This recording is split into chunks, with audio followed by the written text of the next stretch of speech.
As this article is being written, cry Slava Ukraini, Slava Heroima, glory to Ukraine, glory to heroes, echoes throughout Europe. I was never prone to taking up such popular slogans, even when very young and when my own country was in the somewhat similar predicament as the one Ukraine is today. And patriotic slogans were aplenty, although less prestigious because Croatia haven't had a fraction of the international support Ukraine has at this moment. Yet I cannot help but let it slip through my lips from time to time, and allow myself a smile at the thought how such wide spectrum of experts miscalculated the historical place and significance of this people. Mind you, it is not primarily out of solidarity with the Ukrainians, but first and foremost out of love for truth. I just cannot withhold my delight when it hits the wise among the nations over their heads, even with such a crude instrument as the bludgeon of historical reality. Whatever the outcome of the war, no one will ever carelessly dismiss Ukraine as the mere borderland between Russia and Europe that has to fit into so-called zone of influence of the neighboring regional power. Now, when it is becoming obvious, even to those who know little or nothing about Third Rome and its manifest destiny, that Russian aspirations far transcend the status of regional power, it is also becoming plain to see how hollow this eschatological empire in the making was, is, and will be. However, we will not dwell on history at this pressing moment. I mean, it must be pressing, even birds are tweeting Slava, Slava.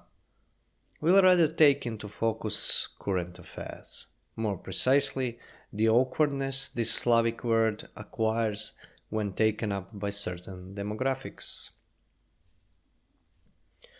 Few years ago, I stumbled upon a podcast where a group of young Westerners from the UK and US, if I remember correctly, residing in Russia, discussed the Russian propaganda.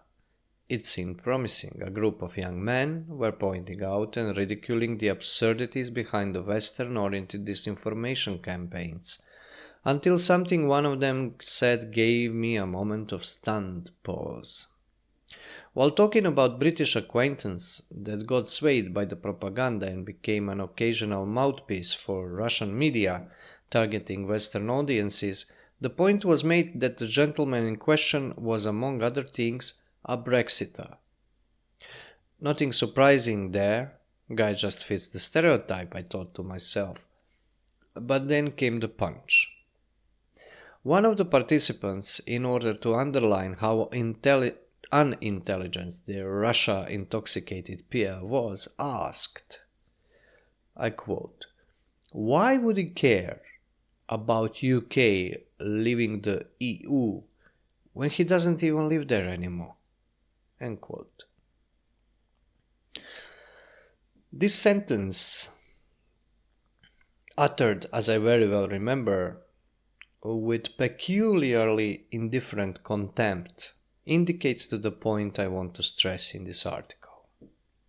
Namely, people of Ukraine are now in the process of forging a nation by defending themselves from the attack that quickly transcended an attempt at political dominance by force and, bogged down by the determined resistance, became an existential struggle. Not the least significant in this respect is that, in the eyes of the Patriarch of Moscow, their resistance puts them squarely on the left hand of the Lord, among the damned in what the Russian Church/State deems to be the final metaphysical struggle between Christ and the devil, where Ukrainians, that is to say Nazis, are at the spearhead of the devils, that is to say West's, attack on Christ, that is to say Russia, giving Russian leaders' decision its necessary spiritual seal of approval. I cannot conceive of Ukrainian expatriate who could say that he doesn't care about this because he doesn't make money, pay taxes or party in the Ukraine anymore. Correspondingly, I also cannot imagine how young men from my example could in clear conscience go about shouting, chanting, but most likely predominantly tweeting, Slava, Slava. Yet, I'm quite certain he is currently doing just that. The mentality we outlined was unknown to me up to just recently. Most of my peers probably wouldn't even notice it being expressed simply because they cannot conceive of such depth of indifference. It is not a matter of the lack of patriotism, which in normal people ignites only when faced with a threat such as the one at work in Ukraine now anyway. It is, I would claim, lack of something much deeper, something conveyed not so much by the careless phrase, but rather by the mood in which it was uttered, the one of utmost indifference. How can someone so indifferent about whom he is, aside from who he presently wants to be, have any understanding of someone struggling for preservation of what he received and chose to accept as where he belongs? Yet this is at stake for Ukrainians now. Therefore I found Slava in the mouths of those who are so indifferent towards belonging to their own people that, for them, the closest thing to their people became other individuals with the same consumer choices or so-called sexual orientation to be in bad taste, to say the least. To use an analogy, the fire of their wrath over images of the devastation of Ukraine is as genuinely righteous as their titillation over the images of genital mutilation, incest and violence from Game of Thrones is genuinely sadist. However, as I am not in the habit of picking up the pen just to point out that something is in bad taste, there is more to it than meets the eye. Belonging to people is one among the givens that constitute a human being, and as such it is both the necessary condition for and the expression of existing in history. If it becomes the subject of the political project, where sovereignty is, at least in theory, being allotted to people as one unified entity, it constitutes the basis for the most resilient political project of modernity, that of nationalism. In this sense, one may be swayed by the misguided intuition that indifference towards one's own people, as the existence-defining given, could be just a reaction against the infatuation with nationalist ideology. However, I am fairly certain that young man, from my example, has no experience of the peculiar combination of violence and tedium nationalism tends to generate when it suppresses all other political and ethical considerations. Rather, his attitude seems to come from active indifference about his people and their nation, not the rejection of political philosophy holding sway over them. That philosophy presently certainly not being nationalism anyway. To illustrate with one more example, a noticeable characteristic of the so-called expats making my country their temporary home is their readiness to embrace qualities like sense of historical continuity, sense of community, and even patriotic pride in a way they would embrace low taxes, affordable public transport, or friendly locals. They see it all as parts of the package competing on the global homeland market. However, once the realization emerges that what those qualities entail is not a matter of consumer's choice and that there is more to the package than initially meets the eye, that continuity of history, as at the same time a burden, that sense of community excludes unbridled freedom of self-expression, and that patriotic pride is more often than not combined with odium towards one's neighbor, and moreover that it is in various ways both right and wrong to love one's own country, then the expat, either attempts to transform his new home into something more accommodating to his needs through some kind of activism, or simply leaves. What he did not realize was that having a homeland and correspondingly place in history is not like renting an apartment in a pleasant neighborhood, but rather more akin to accepting the inheritance, where both property but also the debts of the ancestor are passed on to the descendant. Belonging to people is a qualification of man as the historical being, just like belonging to one of two sexes both limits and defines one as human being in general. Therefore, it transcends and ontologically predates modern nationalism, and is, in a certain sense, an impediment to development of the more extreme forms of nationalism based upon modern political myths, as opposed to real historical formation of the given people. None of the qualities that express human existence can be removed without consequent erosion of all others, because the eidos of man cannot be reduced to a single one element, but exists only in cohabitation of all of them. However, in our age the dominant outlook seems to be the diametrically opposite. All determinations are eligible to be erased for the sake of individuals' ability to choose, even to the point of falling into illusion that such choice has ontological force, i.e., that every individual conscious actor can create its own being. All the revolutionary changes in postmodern age seem to presuppose this assumption. That's why the equalizing of homo and heterosexuality cannot stop at homosexual marriage and has to go further into the direction of making inborn sexual determinations a matter of choice.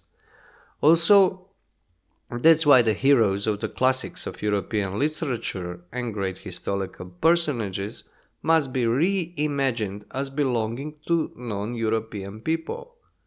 Finally, that's why in certain parts of the West, one already cannot publicly affirm that he belongs to people without being automatically denigrated, because the nationality, albeit a modern political form, is always rooted in the pre-modern factuality of everyone being a member of the certain people, which is an elementary part of being a person, but in no way the matter of personal choice, save for the choice to accept or deny it.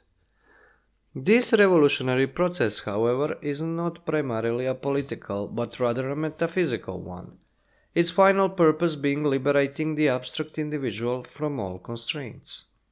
Yet it certainly has political expression, which carries it further, and in order for such politics to fulfill its purpose of creating certain kind of intellectual climate where completely counterintuitive propositions become perceived as natural, i.e., in order for it to be accepted and supported by the sovereign political subject of Western democracies, their citizens, two conditions must be met.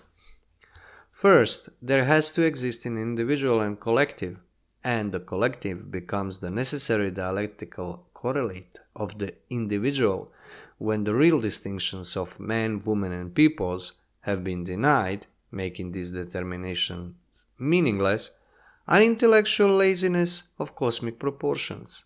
That is, the laziness which prevents revulsion to interiorizing the most obvious contradictions. Second, there has to exist an absolute indifference towards everything lost in this process, i.e., absolute disregard for all determinants of human being, save for the individual choice. With its transformation into collective one, as COVID-19 crisis has showed, never too far around the corner. Well, what then, I ask, people of this sort can possibly mean when they shout, squeal, but mostly copy-paste Slava herojima, Slava Ukraini? The question is not a rhetorical one, I genuinely don't know. But I could make a few conjectures. What happened in Ukraine in the last week of February was the triumph of the wild card, the unforeseen and unforeseeable variable won the geopolitical game before it properly started. This wild card was free will. Since the inception of the Ukraine crisis in 2014, almost all one could hear about the matter was that one country and its people found themselves in the tragic position of being stuck between East and West. Ukrainians are, so the proverbial wisdom pontificated, a bargaining chip in the great game between the dominant Western powers and a Russian quasi-empire limping its way into regional ascendancy. The image provided infinite room to differ about whether one loves, hates, pities or denigrates Ukrainians, but all could agree upon one thing, their insignificance. They were never, or extremely rarely, considered as autonomous subject of the political clash, but rather as inhabitants of the great patch of flat land whose very name spells its doom to forever be a huge dirt road between East and West. Yet they hardly figured into analysis as an independent actor. Well, lo and behold, this is precisely what they turned out to be, under the eyes of the whole world. In Ukraine, no matter the outcome of the war, not only Russia, but also geopolitical realism of the so-called great spaces in general got a sucker punch that should never be forgotten. The unpredictable happened. The wild card became, if even for a brief moment in history, a trump card. And now nothing will be the same, not because Russia seems to have made a final cut with Europe, something that was in the cards for better part of modernity, but because the unpredictable happened, and, if this is so, all optics by which the events were observed and calculated until now is put into question. People of Ukraine made a decision to defend their home and unified around this free autonomous decision. I find it infinitely ironic that better part of far western rightists and nationalists, especially younger ones, who constantly advocate for the rebirth of nationalism, now root for Russians who want to destroy the purest currently observable instance of one people's national unity for the sake of their poor man's supranational project. Yet what does all this have to do with European values of inclusivity, sustainability and fight against the climate change, so that everyone can cheer Slava without becoming a backward nationalist? One of the accusations the Patriarch of the Russian Church used as a punchline in his homily against Ukrainians was their commitment to the West and its gay parades. Could this be the reason why Westerners, as the one we have put forward as an example, cheer without fear that they could be betting on the wrong horse? I am fairly certain that organizing the gay pride events, an obligatory political act of obedience, serving to signal, wittingly or unwittingly, a readiness to dissolve the core of the given nation, because the dissolution of sexual differences dissolves the political community altogether, is not something people forging their nation in blood would see as the light at the end of the tunnel they are currently traversing. I also doubt that they are doing it in order to initiate fair and honest debate on multiplication of personal pronouns and ability of men to use female public toilets. Most peoples of Eastern Europe are to a different degree struggling against political engineering of this sort, precisely because they are aware that their nationhood is not spent legacy, but an achievement in the making, sometimes won with considerable sacrifices, and sacrifices Ukrainians are currently being forced to make are on the scale not seen in Europe since World War II. One has to bear in mind that what peoples of post-communist European countries mean by the word tradition is not the same thing EU administrators mean by it. While the former consider tradition to essentially mean reintegration into European civilization, entailing among other things the opportunity to become autonomous subject of history, the latter obviously see it as meaning the exact opposite, a participation in the dissolution of Europe as a historical given and replacing it with supranational project that at its core, oh the irony, is being steered by certain Western European states that, albeit they systematically denigrated their own historical roots, obviously haven't simultaneously abandoned their drive to control Europe. How conformist dwellers of this semi-supranational system think and feel about nations in the birth banks? Well, we furnish some examples that make the matter crystal clear. They are not merely critical about the necessity of belonging to people and consequently of employing one's free will in affirmation and defense of one's home in history, no matter how unpleasant it might be. They don't even know something like that exists. So for them, Slava is probably at best a cheer for their own selves, what else there is, and their European values, so-called, freely chosen on the marketplace of ideas. In this sense, the Eastern Europe is a place where so-called values are not really established properly, but is temporarily exculpated by its geopolitical role of the bulwark against the barbarian invasions from the East. Also, and more importantly, it is a place to where people living in the fantasy world can safely delegate reality. Early nationalist ideologists used to do this regularly in creating their foundation myths of noble savages, heavenly peoples, and simple peasants, now made obsolete by the ideological matrix of greater sophistication, where inherent violence of expansive nationalism is being trumped by the cosmic tedium of expansive individualism. None of it has any real connection to Ukraine, in whose Slava the poems are currently being written. But let us not forget, I am not writing this in Slava of Ukraine. Wouldn't write it even in Slava of my own patch of land, which passed through similar kind of baptism in blood, although it never got catapulted into status of geopolitical belle de jour, cheered on by almost all the Western world. Anyone familiar with the subject of war knows that even the most justified defensive war sooner or later starts to resemble its opposite, and I believe Ukraine will not be an exception in that regard. I write this because of the love for truth, and what one can glimpse of it in all of this is that human being is not an indifferent individual without properties, but a creature determined by, but also determining, history. We have been treated with a rare moment when one could see how unpredictable act can change the course of things and trump so-called realist geopolitical predictions and explanation.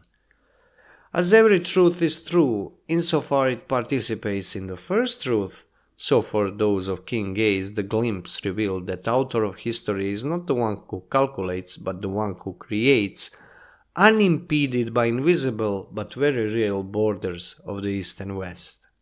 To this uncalculating and incalculable truth I'll give my Slava, as it is the only way to perhaps join few of those miserable Russian kids conscripted to die in the mud into the cheer for the freedom of their foe. Who knows, it might just work, now that finally they've been consecrated to the heart of the sovereign whose power is measured only by mercy. Therefore, Slava Bogu.